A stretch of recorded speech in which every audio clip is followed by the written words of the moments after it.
بسم الله الرحمن الرحيم. الحمد لله رب العالمين، والصلاة والسلام على أشرف الأنبياء وسيد المرسلين نبينا محمد وعلى آله وصحبه أجمعين، أما بعد.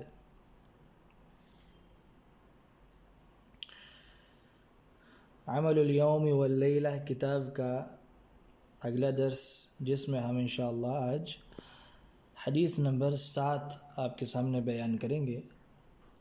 کتاب کے مصنف الحافظ ابن حجر العسقلانی رحمہ اللہ فرماتے ہیں: الحدیث السابع، 7ویں حدیث۔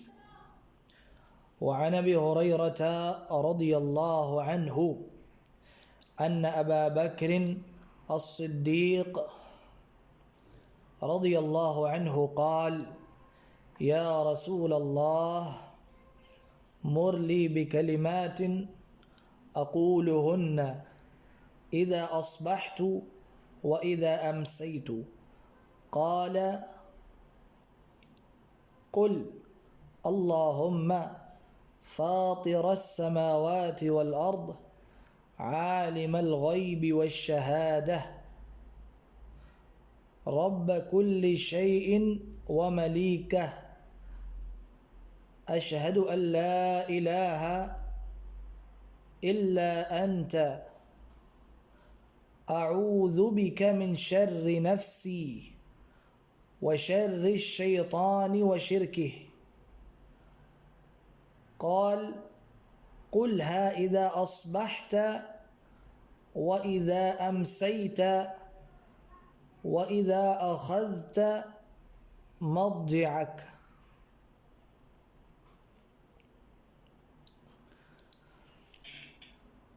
أخرجه أبو داود واللفظ له والترمذي والنسائي وصححه ابن حبان والحاكم۔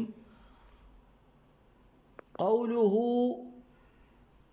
وشركه بكسر الشين المعجمة وسكون الراء، وقيل بفتحهما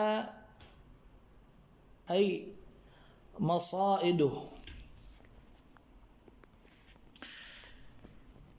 یہ تھا کتاب کا متن، حدیث اور اس کے ساتھ اس کا حوالہ اور ایک لفظ کی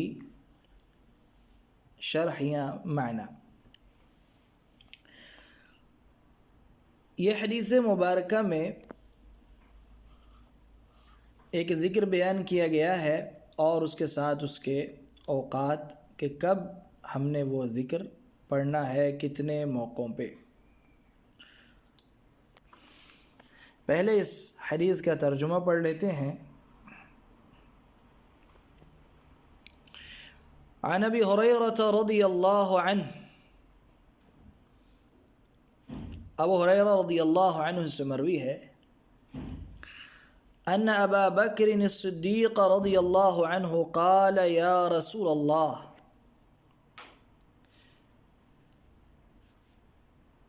بیان کرتے ہیں کہ ابو بکر صدیق رضی اللہ عنہ نے کہا: اے اللہ کے رسول، مر لی بکلمات اقولهن اذا اصبحت واذا امسیت۔ مجھے کچھ ایسے کلمات بتائیے، یعنی ایسی دعا یا ذکر جنہیں میں صبح کے وقت پڑھوں اور شام کے وقت پڑھوں۔ قال: قل، تو اللہ کے نبی صلی اللہ علیہ وسلم نے فرمایا کہ یہ کہو، یعنی یہ والے کلمات: اللہم فاطر السماوات والارض عالم الغیب والشہادہ۔ اے اللہ، آسمانوں اور زمین کے پیدا کرنے والے، فاطر السماوات والارض، فاطر کا معنی خالق، یعنی پیدا کرنے والا، آسمانوں کو اور زمین کو، عالم الغیب والشہادہ، غیب کے عالم، غیب کے جاننے والے، اور والشہادہ، اور جو بھی چیزیں ہم دیکھ رہے ہیں، جو موجود ہیں، سامنے ہیں، ان کے جاننے والے۔ یعنی چھپی ہوئی چیزوں کو بھی یا اللہ تو جانتا ہے، تو عالم الغیب ہے، اور جو نظر آ رہی ہیں، جو ہم دیکھ رہے ہیں، ان کے بارے میں بھی تو علم رکھنے والا ہے۔ رب کل شیء و ملیکہ، ہر چیز کا رب ہے تو، اے ہر چیز کے رب، پالنے والے اور مالک۔ اشہد ان لا الہ الا انت، میں گواہی دیتا ہوں کہ تیرے علاوہ کوئی الہ یعنی کوئی معبود برحق نہیں۔ اعوذ بک من نفسی، اور ایک روایت میں اعوذ بک من شر نفسی، میں اپنے نفس یا اپنے نفس کی شرارتوں سے تیری پناہ مانگتا ہوں۔ وشر الشیطان وشرکہ، اور شیطان کے شر سے، وشرکہ، اور اس کے شرک سے پناہ مانگتا ہوں۔ قال، اللہ کے نبی صلی اللہ علیہ وسلم نے فرمایا ان کلمات کے بارے میں، قلھا، ان کو کہو، اذا اصبحت، جب تم صبح کرو، واذا امسیت، جب تم شام میں داخل ہو شام کرو، وَإِذَا أَخَذْتَ مَضْجِعَكَ، اور جب تم اپنا سونے والا بستر پکڑو، یعنی بستر کی طرف سونے کے لیے چلے جاؤ۔ یہ حدیث ابو داؤد میں ہے، اور جو لفظ آپ کے سامنے بیان ہوئے وہ ابو داؤد والی روایت کے ہیں، اور اسی حدیث کو، اسی روایت کو امام ترمذی بھی اپنی کتاب میں لائے، امام نسائی بھی لائے، امام ابن حبان اور حاکم نے اس حدیث کو صحیح قرار دیا ہے۔ اس میں جو لفظ ہے وشرکی، اس کے دو تلفظ ہیں، دو طریقے سے یہ لفظ نکلتا ہے، بکسر الشین المعجمۃ وسکون الراء، ایک کے سین جو ہے اس پہ کسرہ ہو، شی، شاشو نہیں، شی، اور سکون الراء، راء پہ سکون آئے، شرکہ۔ وقیل بفتحہما، اور دوسرے طریقے سے بھی پڑھا گیا ہے ان دونوں کو فتحہ دے کے، یعنی شین اور را دونوں پہ فتحہ ڈال دیں تو کیا بن گیا، وشارکی، شرکی وشارکی، تو دو تلفظ ہو گئے۔ شرک کا معنی تو واضح ہے، شرک یعنی شرک، شراکت، حصہ داری۔ تو جب شرک کہا جائے گا تو اس سے مراد کہ شیطان کے شرک سے پناہ مانگ رہے ہیں، شیطان کے شر سے اور اس کے شرک سے۔ اور جب کہا جائے گا شارکی، دونوں پہ فتحہ، تو اس کا معنی ہے ای مصائدہ، اس سے مراد مصائد ہے، یعنی شیطان کے مصائد کو کہتے ہیں شیطان کے ہتھ کنڈے، شیطان کی چالیں، اس کے دھوکے۔ تو یہ دو معنی ہو گئے، شرک سے مراد شراکت، اور شارکی سے مراد شیطان کے دھوکے، اس کے ہتھ کنڈے، اس کے پھسلانے کے راستے، طریقے۔ تو یہ ہے فرق شرک میں اور شرک۔ تو بعض روایات میں شرک آیا ہے، بعض روایات میں شارک آیا ہے۔ اب آئیے اس حدیث مبارکہ کی مختصر تشریح پہ غور کرتے ہیں، یا اس کے الفاظ جو ہیں اس ذکر کے اس پہ غور کرتے ہیں کہ کیا معنی ہے اس کا۔ سب سے پہلے تو اللہ کے رسول صلی اللہ علیہ وسلم نے صحابہ کرام کو جو ذکر و اذکار پہ حرص دلائی، رغبت دلائی، اس کا پتہ چلتا ہے کہ صبح اور شام، دن اور رات کو کیسے ذکر و اذکار پہ مشغول رہنا چاہیے، اور آپ صلی اللہ علیہ وسلم اپنے صحابہ کو اس کی ترغیب دلاتے تھے، جس میں یہ ذکر بھی شامل ہے کہ حضرت ابو بکر صدیق رضی اللہ عنہ کو پیارے نبی صلی اللہ علیہ وسلم نے صبح اور شام یہ دعا یا یہ ذکر کہنے کا حکم دیا۔ اللہم فاطر السماوات والارض، اے اللہ جو خالق ہے، فاطر یعنی خالق ہے زمین اور آسمانوں کا، عالم الغیب، عالم ہے ہر اس چیز کا جو غیب ہے، یعنی اللہ کے بندوں کی نظروں سے غائب ہے جو بھی چیز، اللہ کے بندوں کی نظروں سے اوجھل ہے جو بھی چیز، اللہ تعالیٰ اس کا عالم ہے. ہم سے بے شک چیزیں چھپی ہیں لیکن اللہ تعالیٰ ان غائب چیزوں کو جانتا ہے، تو عالم الغیب ہے. تو فرمایا یہاں عالم الغیب، اللہ تعالیٰ کو ہم مخاطب ہیں. فاطر السماوات والارض عالم الغیب، عالم الغیب اے غیب کا علم رکھنے والے، والشہادہ غیب کے ساتھ ساتھ جو چیزیں ہم دیکھ رہے ہیں تو ان کو بھی جاننے والا ہے، ان کا بھی علم رکھنے والا ہے. رب کل شیء، اور ہر چیز کے رب، اے ہر چیز کے رب پالنے والے. رب کل شیء، ہر چیز کے پالنے والے. وملیکہ، اور اے ہر چیز کے مالک، یعنی تیرے ملکیت ہے اے ہمارے رب، تیری ہی ملکیت ہے ہر چیز، تو جیسے چاہتا ہے اپنی چیزوں میں تصرف کرتا ہے، تیرے ہی اختیار میں ہے ہر چیز، پیدا بھی تو نے کی ہے اور مالک بھی تو ہی ہے. اللہ تعالیٰ کو ان صفات کے ساتھ اس ذکر میں پہلے پکارا گیا ہے. خالق، فاطر السماوات والارض، عالم الغیب والشہادہ، رب کل شیء وملیکہ، اشہد، اشہد میں گواہی دیتا ہوں، لا الہ الا اللہ، تیرے علاوہ کوئی معبود برحق نہیں، کوئی عبادت کے لائق نہیں، تو ہی صرف سچا معبود ہے، تیرے علاوہ سارے معبود باطل ہیں. تو پہلے توحید ربوبیت کا اقرار ہے، اللہم فاطر السماوات والارض عالم الغیب والشہادۃ ورب کل شیء وملیکہ، یہ ساری توحید ربوبیت ہے.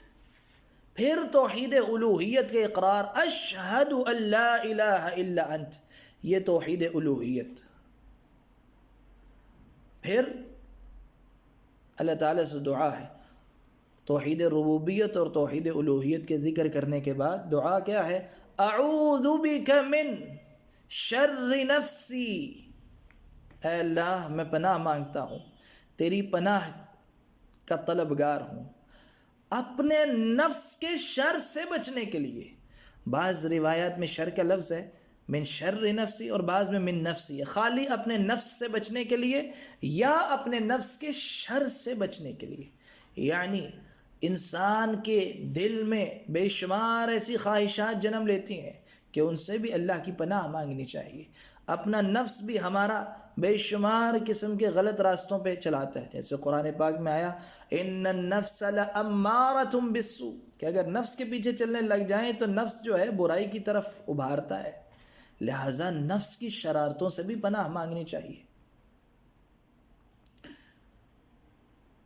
اور صحابہ کرام جب مانگ رہے ہیں، اللہ کے رسول صلی اللہ علیہ وسلم نے صحابہ کو سکھایا، تو ہماری پھر کیا مجال ہے؟ ہمیں تو بہت زیادہ احتیاط کرنی چاہیے، کبھی بھی اپنے نفس کے دھوکے میں نہیں آنا. اور اس سے یہ معلوم ہوا اتنا کانفیڈنس ہمیں اپنے اوپر نہیں ہونا چاہیے کہ ہم یہ کہیں کہ بھائی ہم تو حق اور باطل کو جانتے ہیں، ہمیں ڈرنے کی ضرورت نہیں، ہم تو پڑھے لکھے عقل مند ہیں. نہیں، ہمیشہ اپنے نفس کی شرارتوں سے بھی اللہ تعالیٰ کی پناہ مانگنی ہے. وشر الشیطان، ویسے ہی جیسے یہاں فرمایا کہ شیطان کے شر سے ہم اللہ کی پناہ مانگ رہے ہیں، یعنی اس کے وسوسے، اس کا بہکاوے، اس کے دھوکے، اس کے ہتھ کنڈے. وشرکی، اور شیطان کے شر کے ساتھ اس کے شرک سے بھی، یعنی جو شیطان ہمیں شرک اور کفر کی طرف دعوت دیتا ہے اس سے بھی ہم بچنا چاہتے ہیں، اور بچنے کا ایک ہی راستہ ہے کہ اللہ تعالیٰ کی پناہ طلب کی جائے.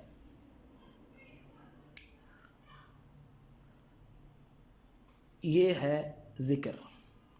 اس میں جو لفظ شرک آیا ہے، جیسے کہ میں بیان کر چکا ہوں اور مصنف نے بھی اس کی آگے وضاحت کی ہے کہ شرک کے دو تلفظ ہیں، یعنی ادائیگی کے دو طریقے ہیں، ایک شرک اور دوسرا شارک. شرک کا معنی واضح ہے، شراکت داری، اس سے پناہ مانگنا شرک.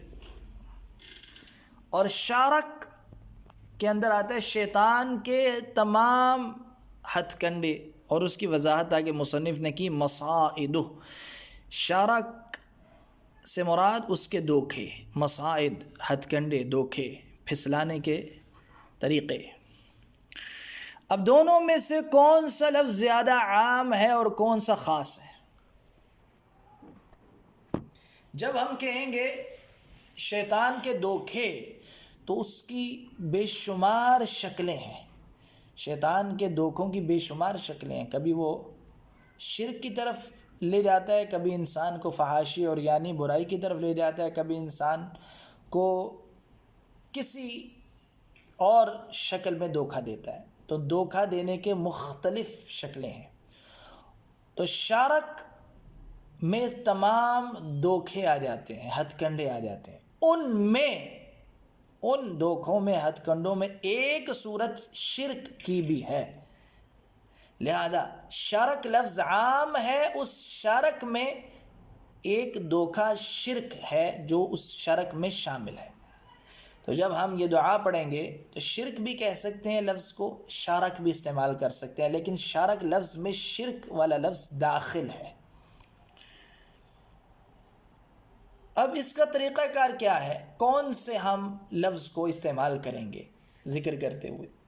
تو جب اس طرح کبھی لفظوں کے اندر تنوع ہو، تنوع کا معنی ہے کہ کسی ایک روایت میں ایک تلفظ ہے، دوسری میں دوسرا، اور دونوں پڑھ سکتے ہیں، تو ہمیں اپنے پڑھنے کے دوران بھی اسی طرح کبھی ایک لفظ پڑھنا چاہیے، کبھی دوسرا لفظ پڑھنا چاہیے۔ لہٰذا بہتر یہ کہ جب صبح ہم ذکر کریں گے والا تو ہم کہیں من شر الشیطان وشارکہ، وشارکہ، شارک یعنی اس کے دھوکے، اور جب رات کو شام کو پڑھیں تو ہم کہیں من شر الشیطان وشرکہ۔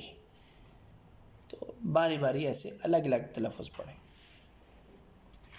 اس کے بعد آگے اللہ کے نبی صلی اللہ علیہ وسلم نے اس کے اوقات بتائے، کب پڑھنے ہیں یہ الفاظ۔ تو فرمایا اذا اصبحت و اذا امسیت، ان الفاظ کو پڑھو جب تم صبح کرو، شام کو کرو۔ تو یہ تو واضح ہو گیا، صبح اور شام کا یہ ذکر ہے، اذکار الصباح میں بھی شامل ہے، اذکار المساء میں بھی۔ لیکن یہاں تیسرا موقع بھی ذکر کیا گیا ہے۔ عام طور پہ جتنی احادیث ہم پڑھ رہے ہیں وہ صبح شام کی پڑھ رہے ہیں، یا لیل و نہار کا ذکر آئے گا۔ یہاں ایک نیا موقع آ گیا، نئی جگہ آ گئی، وہ ہے وَإِذَا أَخَذْتَ مَضْجِعَكَ، جب تم اپنے بستر کو پکڑو، یعنی سونے کا ارادہ کرو، بستر کی طرف جاؤ۔ اچھا، کیا جب بھی سوئیں گے تو یہ ذکر کریں گے؟ بعض اوقات ہم دوپہر کو سوتے ہیں اور رات کو تو سوتے ہی ہیں، تو کیا دوپہر کو سونے کے وقت بھی ہم سونے کے اذکار، یہ ذکر یا اس کے علاوہ جو اذکار سونے کے ہوتے ہیں وہ کریں گے، یا سونے سے مراد صرف رات کا سونا ہے کہ جن کے لیے اذکار آئے ہیں؟ تو اس کا جواب یہ ہے کہ ہم جب اس لفظ پہ غور کرتے ہیں، مضجعک، مضجع، یہ لفظ جو ہے یہ اس جگہ کے لیے عرب استعمال کرتے تھے، وہ جگہ جہاں رات کو سویا جائے اسے مضجع کہتے ہیں۔ لہذا یہاں سونے سے مراد رات کا سونا ہے، کیونکہ مضجع ایسی جگہ کو کہا جاتا ہے جہاں رات کو سویا جائے۔ اس سے یہ بھی معلوم ہوا کہ عرب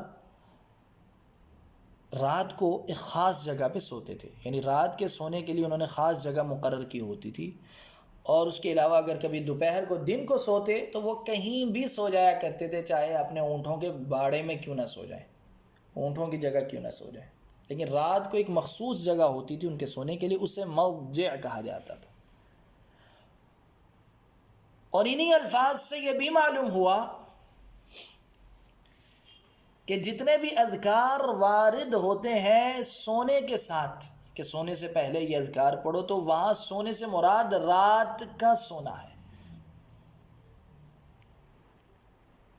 جس طرح یہاں یہ ذکر مضجع کے ساتھ آیا ہے تو مضجع رات کے سونے کا بستر ہے، تو وہاں جب لیٹیں تو یہ ذکر تب بھی پڑھیں. یعنی یہ ذکر 3 جگہ ہو گیا، صبح فجر سے لے کے سورج طلوع ہونے تک، شام مغرب سے لے کے عشاء تک، اور پھر رات کو جب سوئیں بستر پہ لیٹیں تو تب بھی یہ باقی سونے کے اذکار کے ساتھ یہ ذکر بھی پڑھنا ہے.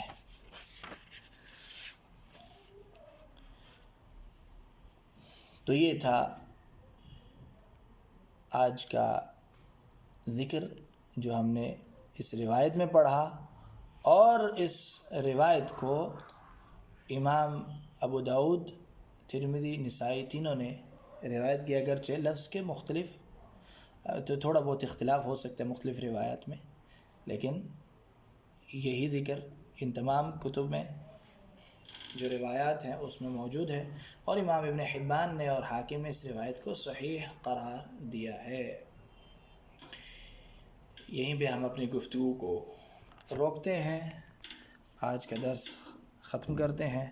وصلی اللہ علی نبینا محمد وعلی آلہ وصحبہ اجمعین.